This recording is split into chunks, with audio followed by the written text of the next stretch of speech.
Remember the battles that you have fought in the past, and bear yourself like brave men who are worthy of your reputation and your country. Keep this fact before your eyes, that if you overcome the enemy, not only will you be complete masters of Africa, but you will win for yourselves and for Rome the unchallenged leadership and sovereignty of the rest of the world. Publius Cornelius Scipio the Younger, soon to be known forever as Scipio Africanus, speaking to his men before the final battle of the Second Punic War at Zama in modern-day Tunisia.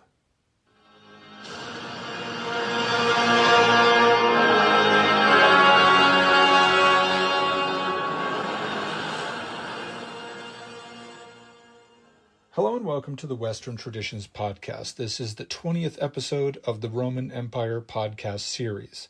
In this episode, we will cover the final years of the Second Punic War, in which an exhausted Rome defeated an even more exhausted Carthage and became the sole master of the Western Mediterranean. Before we continue, please remember to check out the website for the podcast. It's western-traditions.org. That's western-traditions.org.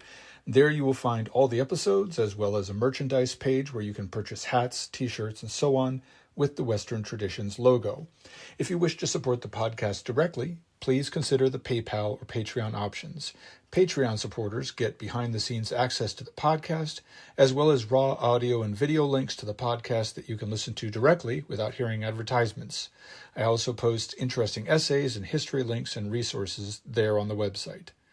You can also listen to the podcast on Spotify, on YouTube, on Amazon Music, and many other platforms. Wherever you listen, please remember to share, like, subscribe, and comment. These are free ways to help support the podcast. Now, though, after having slogged through this war between Rome and Carthage for so long, let's finish this epic. Let's invade Africa.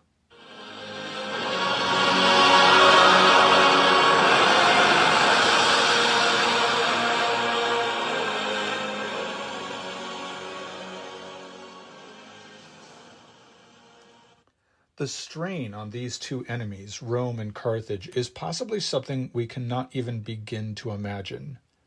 In the 20th century, the world witnessed and participated in a period of total war in which entire nations mobilized and men and women into industry and warfare at a scale that had not been seen in recent memory. But World War II lasted only 6 years, and two of the largest participants in the war, the United States and the Soviet Union, were involved for fewer years than that. The Second Punic War, however, lasted a full 17 years. Rome suffered losses in single battles, which actually amounted to whole percentage points of their total adult male population. Early on in the war, in fact, it is estimated that they had already lost about 1/5 of their adult male population to combat. Financially, Rome was also bankrupt. Emergency funds from the Republic's treasury had been dispensed and exhausted. As we will hear soon, the Senate was not even able to build or man the fleets that had characterized the First Punic War. Some areas of operation did not even have naval cover. They were simply left open to Carthaginian opportunists. Since Carthage was ultimately destroyed in the Third Punic War in the next century, we have little to go on with regard to Carthage's expenses, but we know that they must have been incredible also, paying tens of thousands of mercenaries for so many years, building entire fleets to replace the ships that the Romans had captured or sunk. Conflicts like this are won by the last man standing, and conversely, it is that last man standing, exhausted as he may be, who will come away with the greatest treasure and power. That is what Rome eventually found itself fighting for, to outlast Carthage and to reap an entire world as bounty. Perhaps Hannibal's greatest error was in underestimating the endlessness of Rome's supply of men. Who could have known that Roman farms would continue to generously offer up the fruit of their loins year after year to field legion after legion, and that those young men would not be intimidated by the massacre of last year's crop and go willingly into another battle with Hannibal, a battle which Hannibal would almost invariably win, but each time he would suffer losses that he often could not replace, and spend money that he would then need to find elsewhere, while the Roman tide simply kept coming and coming. And as time went by, those young Roman men who survived battles with Hannibal, many of them would remember their mistakes. They would rise through the ranks from centurion on up to even become elected or appointed officials in charge of larger units of men, even over entire legions. And their generals and consuls would find these men capable of operating independently, of carrying out complex tactical maneuvers, and Hannibal and his brothers and his fellow Carthaginian generals would have no real answer to this development. Perhaps, given Rome's durability then, it is less significant that Carthage failed so spectacularly to support her own war efforts. Hannibal, in his nearly 15-year sojourn in Italy, he received virtually nothing in terms of support. If we put on our bean counter hats and get technical, then we discover that Carthage sent to Hannibal, in all his years in fighting in Italy, a grand total of 4,000 men and a handful of elephants. And this was after Cannae, the greatest battlefield victory of Carthage's history, the battle in which he seems to have nearly shattered all hope for Rome. Meanwhile, over the same time period, Carthage sent nearly 80,000 reinforcements, including several dozen elephants, to Spain to defend their possessions there, possessions which they eventually lost anyway. Now, this war, along with many others, of course, has long been a teacher to military thinkers. Aim for the heart of the matter is the lesson here. Do not simply defend what is yours or try to take pieces of land from an enemy. Strike the enemy a blow so hard at his very core that he will give you everything in exchange for very few losses of your own and for the loss of much less time, blood, and treasure. So think many military historians today who, looking back, agree with Hannibal's lieutenant, Maharbal. He told his commander after the victory at Cannae, when Hannibal turned down the opportunity to strike at the city of Rome, he said, "You, Hannibal, know how to win a victory, but not how to use one." Hannibal and Carthage, the thinking goes, should have focused on knocking over the big pin, the capital of the Roman Republic, instead of tearing away pieces of her realm and hoping she would fall to internal sedition and rebellion. But again, maybe it was a fool's venture from the start, Hannibal's roll of the dice in invading Italy. Maybe there was no amount of reinforcements and money and terror that was going to make the Romans surrender. Knowing your enemy is also an important part of being a military commander. Hannibal possessed a superb intelligence service. He generally knew very well where each Roman unit was, who commanded it, how many men they numbered. But did he know their hearts? Did he know how much strain their resilience could take and still keep fighting?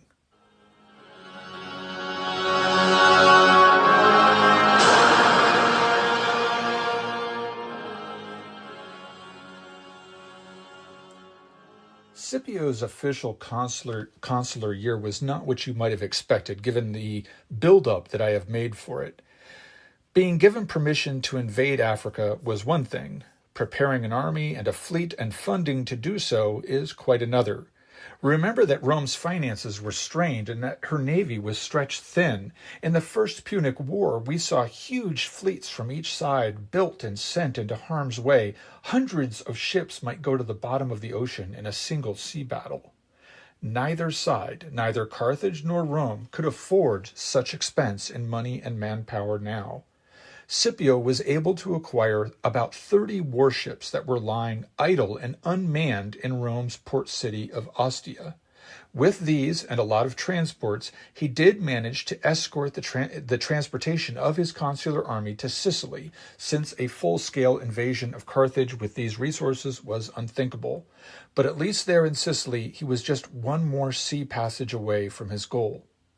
Now, once in Sicily, Scipio sent his best friend and second-in-command, Gaius Laelius, in command of those warships to begin raiding the African coast in preparation for an invasion.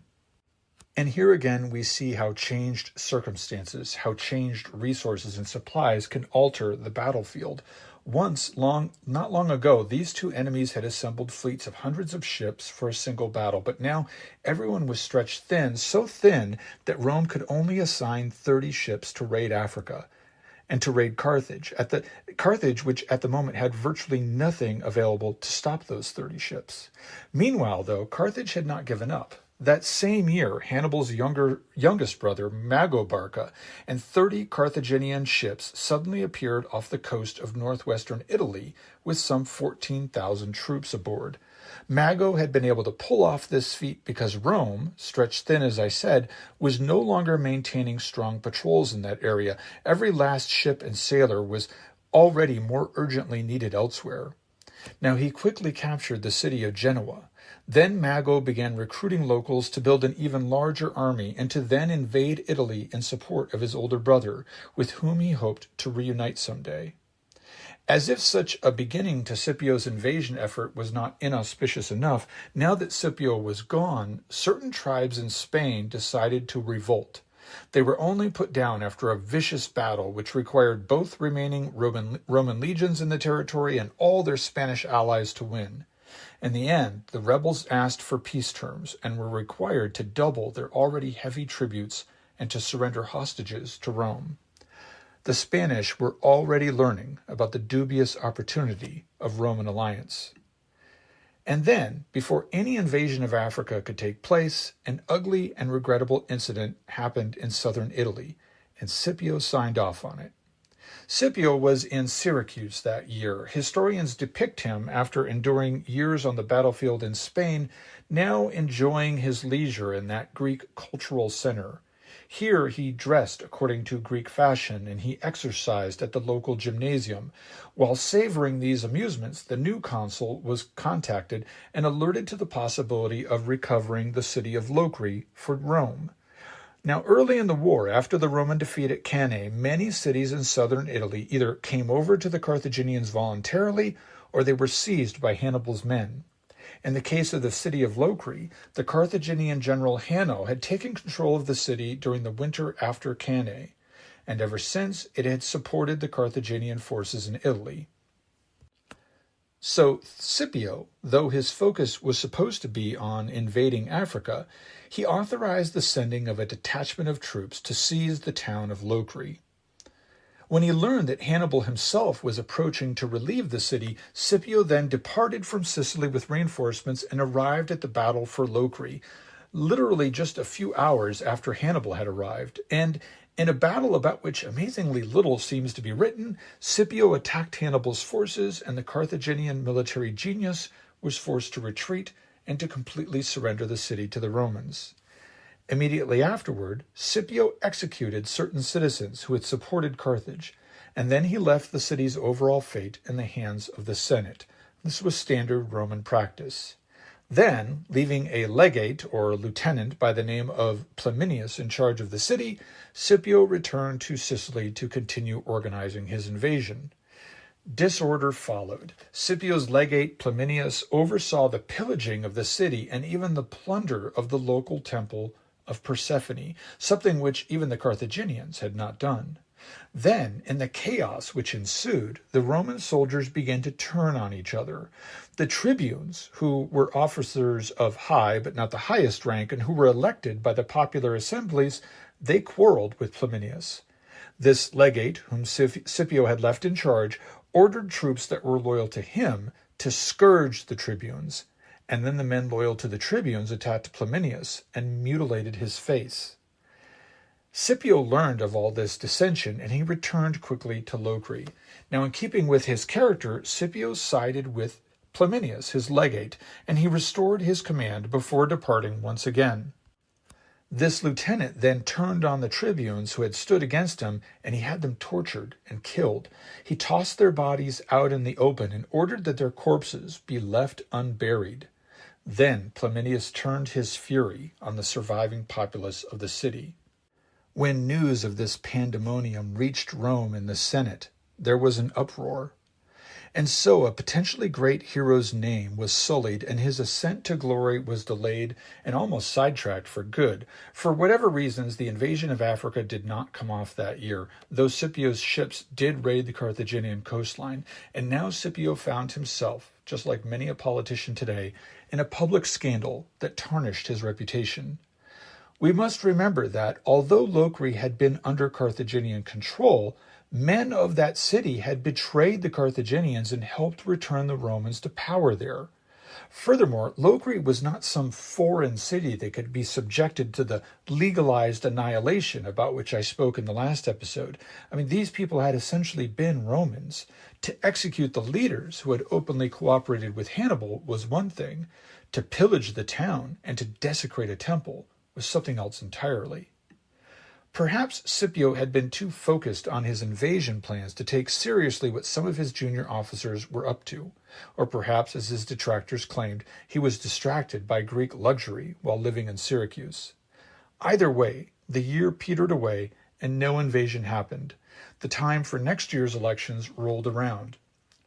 Scipio knew that he would not be re-elected consul, but he hoped for a proconsular post, that is, to remain in power over his army, even though he would not be one of the two consuls for the coming year 204 BC. To keep his command, though, Scipio had to survive an inquiry.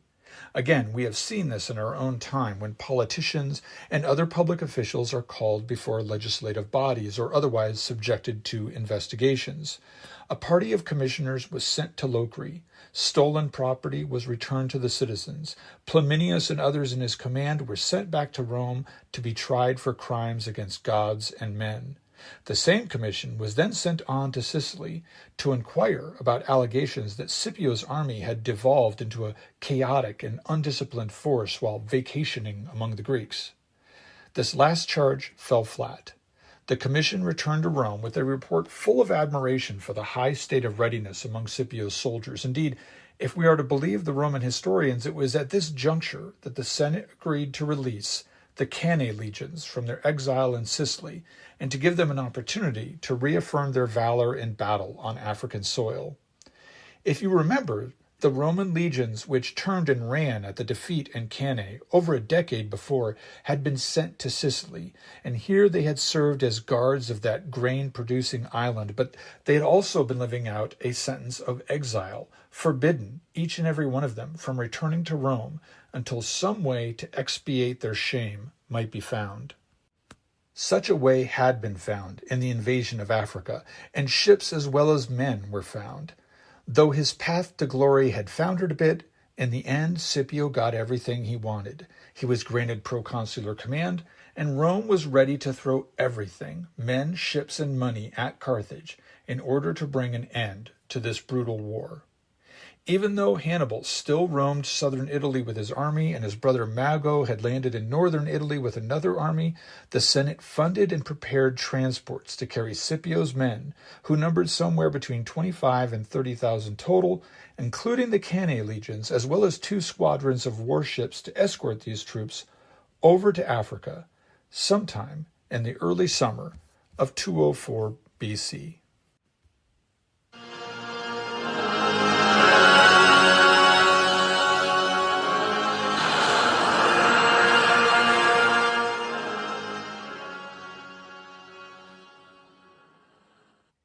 Just as in our day, there were political scandals in ancient Rome, as evidenced by the investigation into Scipio's actions and non-actions with regard to the massacre at Locri.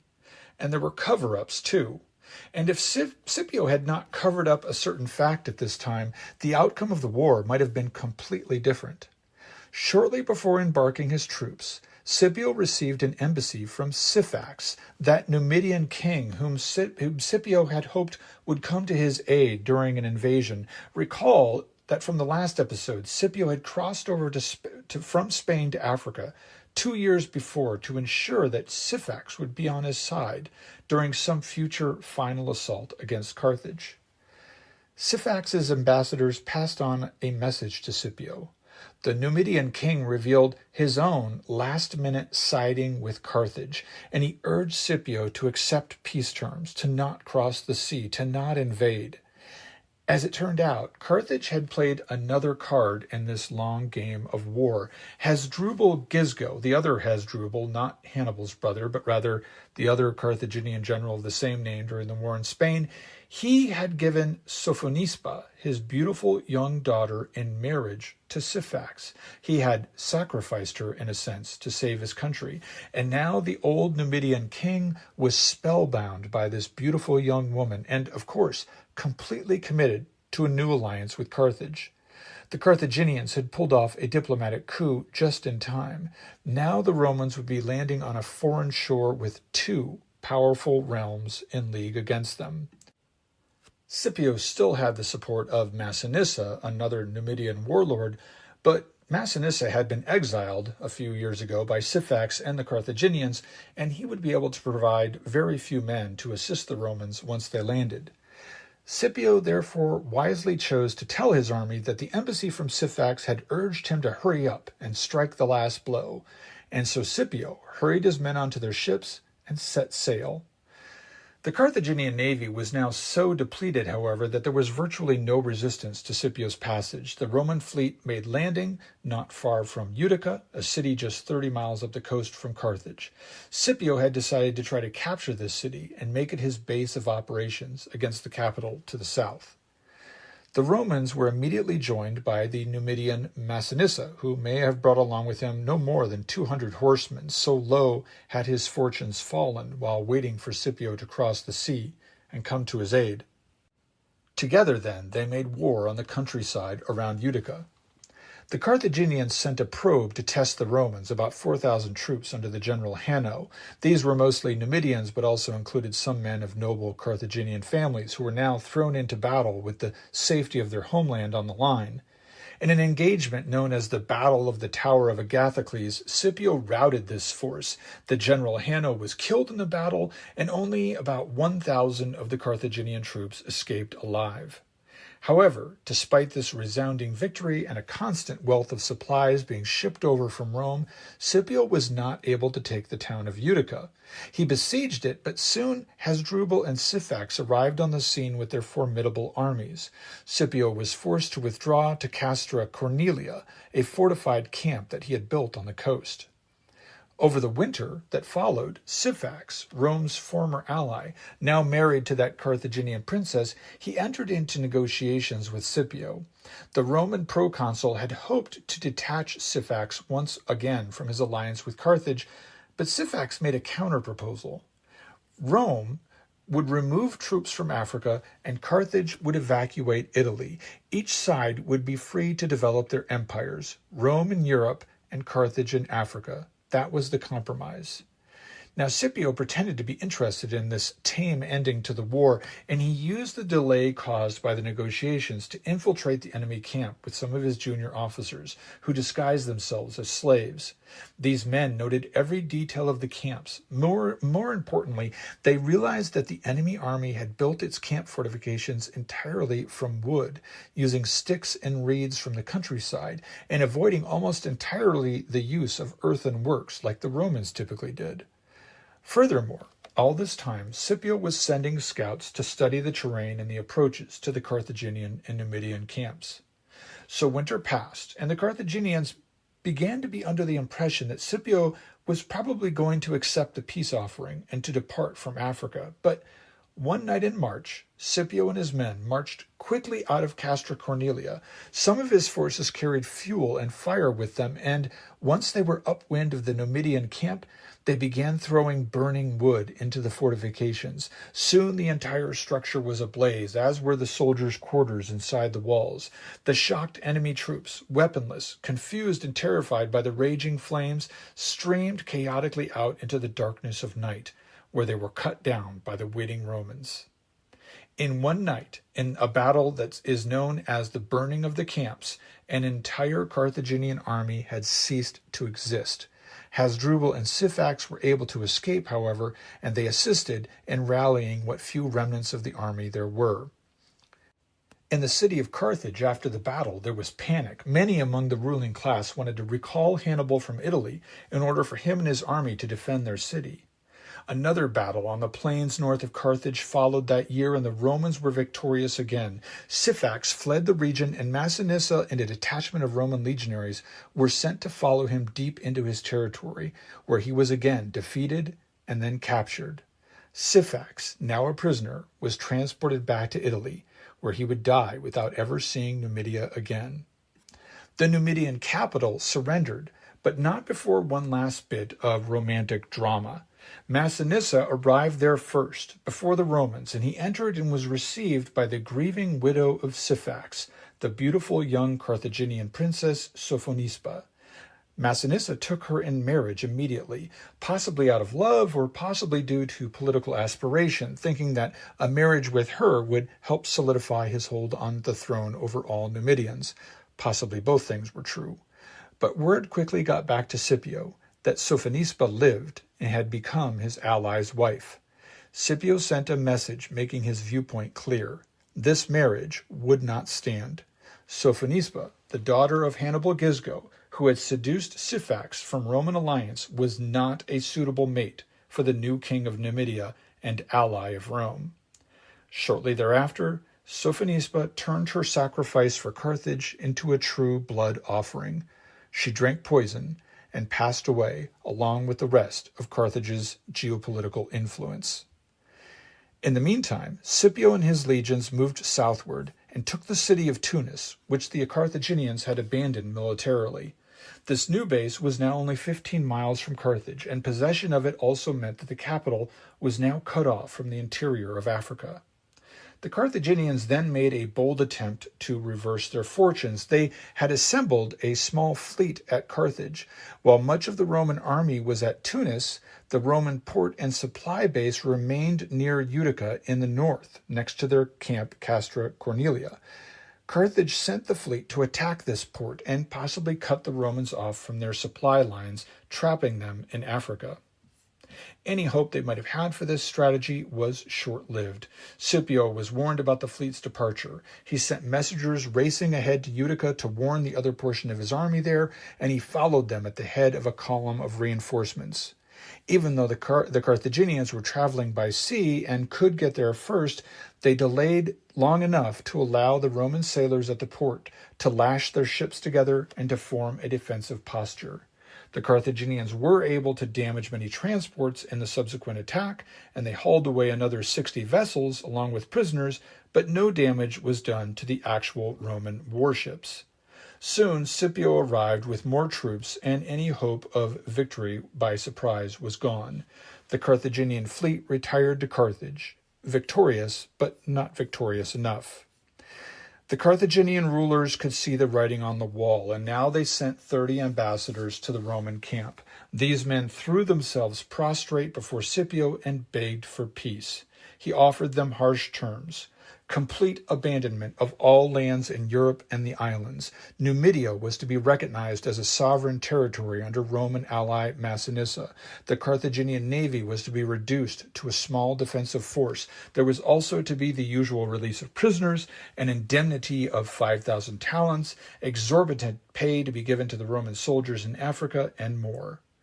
Carthage accepted with little hesitation. Simultaneously, the Senate in Carthage recalled both Hannibal and Mago, bringing them back to Africa, both to represent them and to defend them if necessary.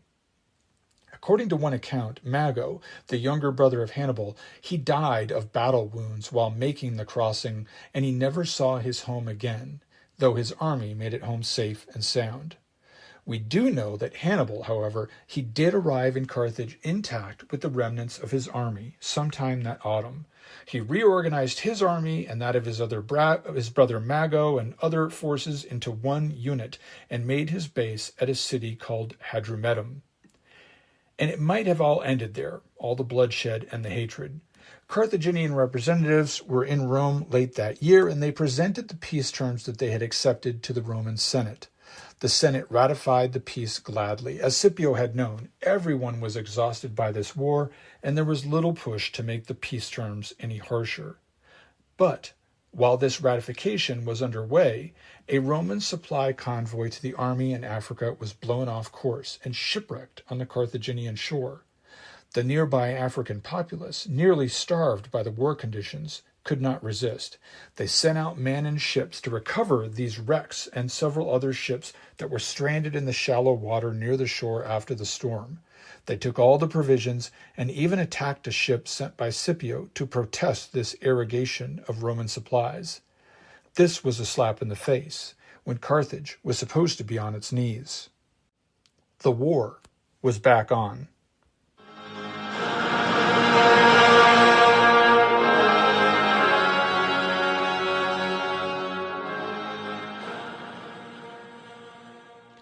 The epilogue to this failed peace is dramatic but short-lived. Africa was actually given as a province to a new consul elected for the year 202 BC, but Scipio was left in charge until this new consul might arrive. But the new consul bided his time, and then weather forced him to lay up in Sardinia with his fleet, and this left Scipio with a free hand in Africa for another year. Now, knowing that Hannibal was in Carthage preparing an army, Scipio marched around the African interior, raiding and pillaging towns, hoping to provoke Hannibal to come out and do battle. But Hannibal would not be hurried. He continued drilling his troops and waited for the arrival of more cavalry, most of them Numidians who were still sympathetic to Carthage. And when he was ready, sometime probably in October of 202 BC, Hannibal marched out into the country to find the Romans. He ordered his army into battle formation somewhere near the town of Zama, not far from where the main body of the Romans had made their latest camp. And then Hannibal asked to speak with Scipio. The two generals, each of them wielding the greatest military power available to their respective sides in the war, they met on horseback at a spot between the two armies in formation. They each came to this meeting alone, except for interpreters. When they approached one another, Hannibal saluted Scipio. The Carthaginian spoke first, and the following is a portion of that speech as given by Polybius. "We went to war to decide the possession of Sicily, and afterwards that of Spain, and both of us have ignored the lessons of fortune. Finally, we have reached the point at which one of us has risked the safety of his native soil in the past, while the other is doing so at this moment. What remains for us, then, but to consider by what means we can avert the wrath of the gods and reconcile our present rivalry? I myself am ready to make the attempt, since I have learned by actual experience how fickle is fortune, how she sports with mankind as if her victims were little children. I am that Hannibal who after the Battle of Cannae became master of almost the whole of Italy, who later advanced up to Rome itself, pitched camp within 5 miles of her walls, and there took thought as to how I should deal with you and your country. Today, I am here in Africa on the point of negotiating with you, a Roman, concerning my country's very existence and my own. Remember this change of fortune, I beg you, and do not be overproud. Follow that course which will produce the most good and the fewest evil consequences." There was a little more than this in his speech, including another offer to restrict Carthage to her African domain and to surrender Europe and the islands to Rome. But more importantly, we must remember that this is really a Roman speech put into the mouth of a Carthaginian by Polybius. Hannibal may have really said these things, but it is most important for our purposes to see how much importance Polybius and his Roman audience put on the idea of fortune. I have mentioned this more than once, the Roman fascination with the idea of the turning wheel of fortune. As Hannibal is reported to have said, fortune had once favored him, and now, in the natural order of things, it favored another man. We like to think, you see, that we are in control of our destinies, that hard work, a lot of money, more guns, these things will protect us from a hard fate. But the Romans knew that it was all a matter of fortune, that the turning wheel of the universe eventually turned against everyone. Some 7 centuries later, the philosopher and Christian martyr Boethius, who is sometimes called the last Roman, will expound famously on this topic of fortune, which seems to have never left the Roman mind. Now, though, Scipio responded to Hannibal, first noting that all philosophical verbiage aside, Carthage had been the aggressor in both Punic wars, and he stated that the gods had given victory not to those who had struck the first blow, but rather to those who had taken up arms to defend themselves. And yes, he knew all about fortune, but in a typically Roman way, Scipio got straight to the point. Carthage had already agreed to much harsher terms than Hannibal was suggesting now, and for Rome to accept these new terms would be to simply reward the Carthaginians for their treachery. What further purpose, then, does our conference serve? Scipio asked. The fact is that you must either put yourself and your country unconditionally into our hands, or else fight and conquer us. There was no more to be said. The two great men parted ways then and returned to their respective camps. When the sun came up next, it would be battle morning.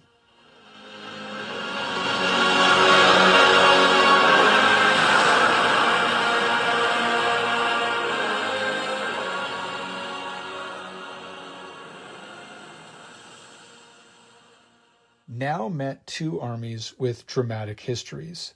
On the Roman side, the core of the army was made up of the Cannae legions. After the terrible defeat at Cannae some 14 years earlier, the Roman soldiers and the legions present there had fled the field of battle, and according to the semi-legendary story that we possess, there were some 8 legions total at that battle.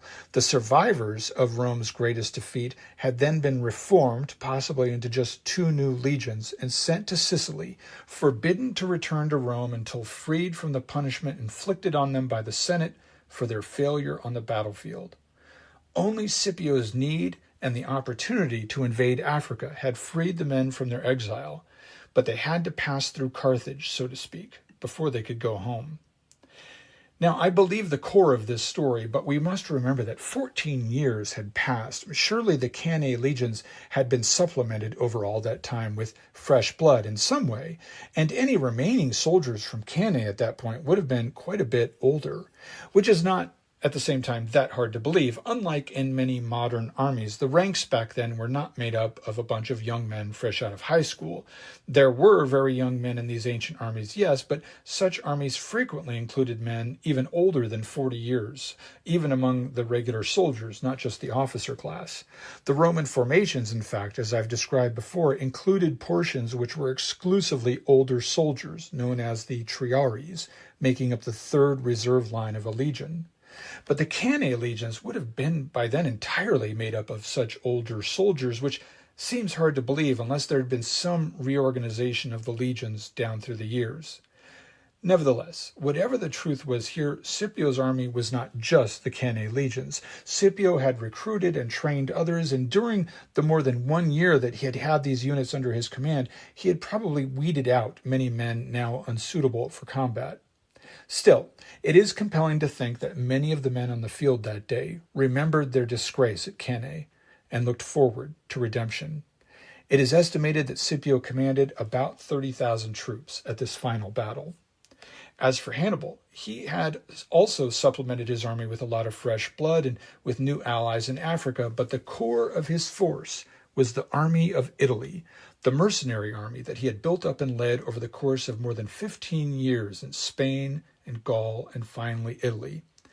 Hannibal outnumbered Scipio, possibly having 40,000 troops or more with him at Zama, but many of these men were untested, and others were mercenaries who might not have had the highest morale fighting for the side that had done really nothing but lose for several years now. Some were, in fact, native Carthaginians, patriotically motivated, yes, but unused to warfare, even though Hannibal had been at pains to train them as much as possible. Furthermore, the Carthaginian army was hopelessly diverse. The Romans had a strong core of native Italians, supplemented by allies.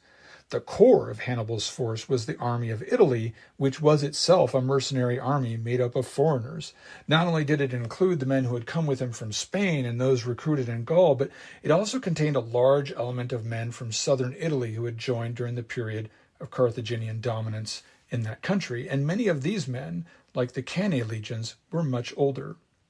Describing this motley crew, Polybius quotes Homer in his description of the Trojan army. Here there was no common language. Many and strange were the tongues of this host, many and far off their lands.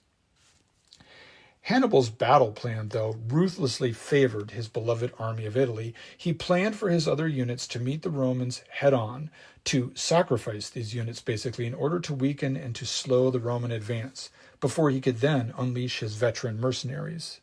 Additionally, that day, Hannibal also fielded some 4,000 Numidian cavalry and possibly as many as 80 battle elephants. This was the last Carthaginian reserve thrown into the final battle to save the city.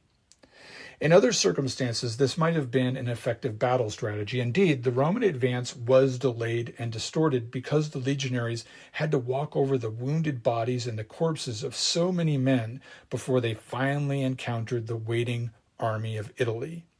As for the elephants, the Romans had already learned how to neutralize this arm of Carthaginian weaponry. Nevertheless, Scipio had to order a halt midway through the battle so that his men could rally and reform before advancing against Hannibal's corps. And then it was a savage hand-to-hand bloodbath. The army of Italy eventually broke under the massive weight of the Roman attack. By this time, the remainder of Hannibal's forces were scattered or dead, and these hardy veterans of Hannibal's adventures, perhaps less than 12,000 men, were ultimately hemmed in and overwhelmed by the organized, relentless Roman assault.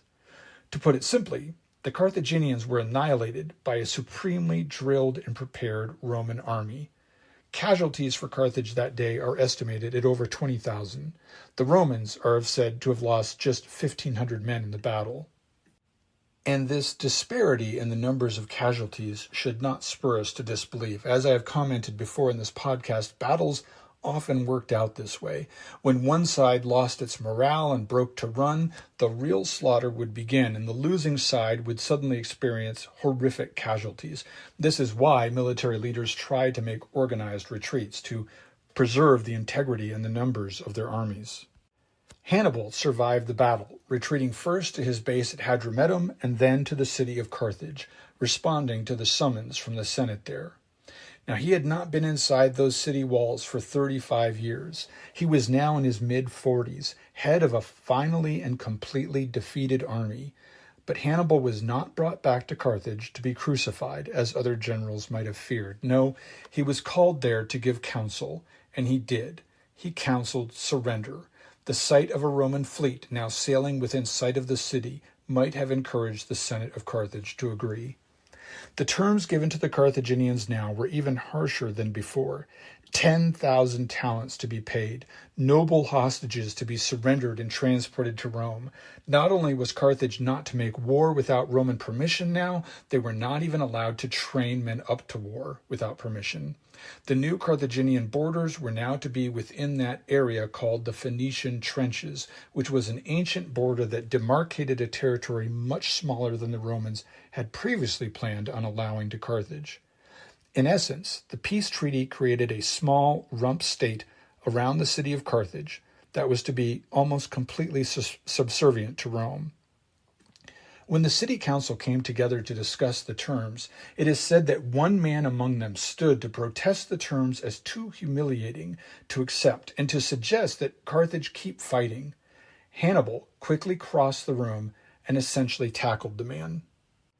There was only one option: surrender, or soon the Romans would be at their walls. The Second Punic War was finally over.